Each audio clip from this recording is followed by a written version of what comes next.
Most women would prefer to have partial ownership in a Bentley than they would have just fully outright owned a Honda.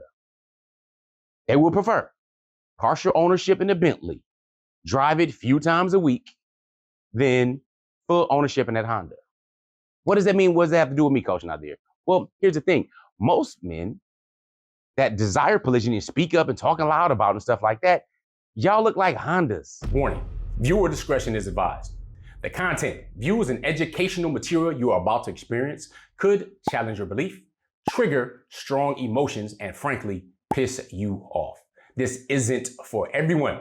If you're not ready to confront new ideas, or if your feelings bruise easily, this might be the time to click away. Expect to be challenged, to think, and you might even want to scream at the screen.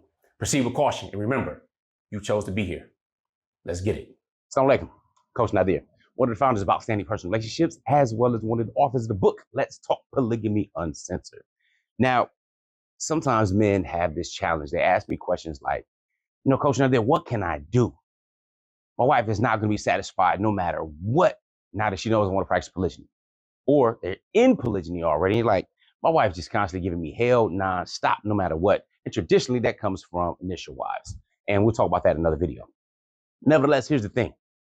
I let them know, and I asked them, listen, first of all, I asked them a question. Where you at in life? What do you look like? All right. Are you a Honda? Are you a Chrysler 300? You an Aston Martin? You a Bentley? You know what I'm saying? They're like, what are you talking about? So, okay, cool. Here's the thing. We know that men desire polygyny, right? They desire to be with multiple women and marry multiple women, generally speaking. Now, here's the facts.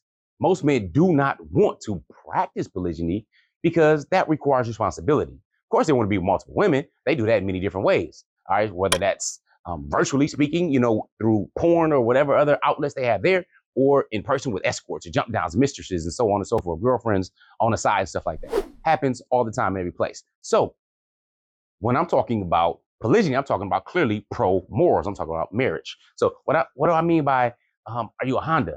Well, here's some facts. Most women would prefer to have partial ownership in a Bentley than they would have just fully outright owned a Honda.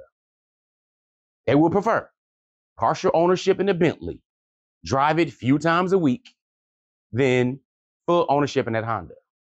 What does that mean? What does that have to do with me, Coach Nazir? Well, here's the thing. Most men that desire polygyny and speak up and talking loud about it and stuff like that, y'all look like Hondas, even Hyundais. You know what I'm saying? And no shade on those cars. Those cars are great cars to get you from kind of point A to point B. But they're not necessarily plastered on the wall as somebody's dream cars, right? Bentleys, on the other hand, Rolls Royces, Aston Martins, Bugattis. We can go on and on and on about different types of dream vehicles, right? Now, are you working on becoming that? Is that what you look like? Or are you a Chrysler 300 trying to pose as a Bentley? Because if you're working on your mindset and your skill set, that is something that's very attractive. But no matter how attractive you can be, if she's not feeling where you are, it's probably because she's either seeing you or you are actually like that Honda. Partial ownership in a Bentley is like polygyny. Then full ownership in a Honda is like monogamy, boyfriend, girlfriend, or no commitment at all. It's not something that's highly desired, if you will.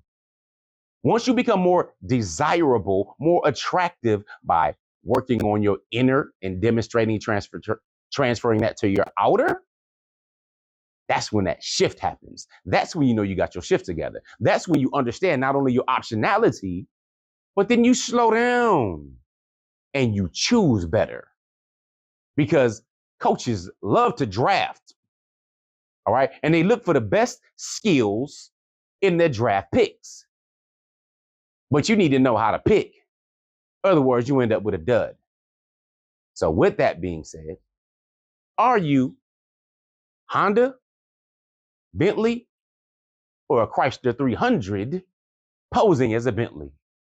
And as the infamous comedian and truth teller for 2024 says, No, it looked like a Chrysler 300.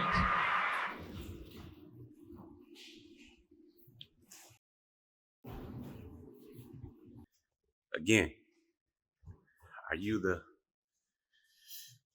Honda or the Bentley? So I would encourage you to step up your game, work on yourself, and get closer to being Bentley-like than being Honda-like, because the expectations that she's going to treat and respect up here, while this is what you're demonstrating, ain't gonna match up, bruh. So with that being said, if you're looking to get your shift together, comment shift if you're on Facebook or IG, or if you're on YouTube, go to IG, comment shift. I'll reach out to you, see if you qualify. That being said, Assalamu alaikum. Peace.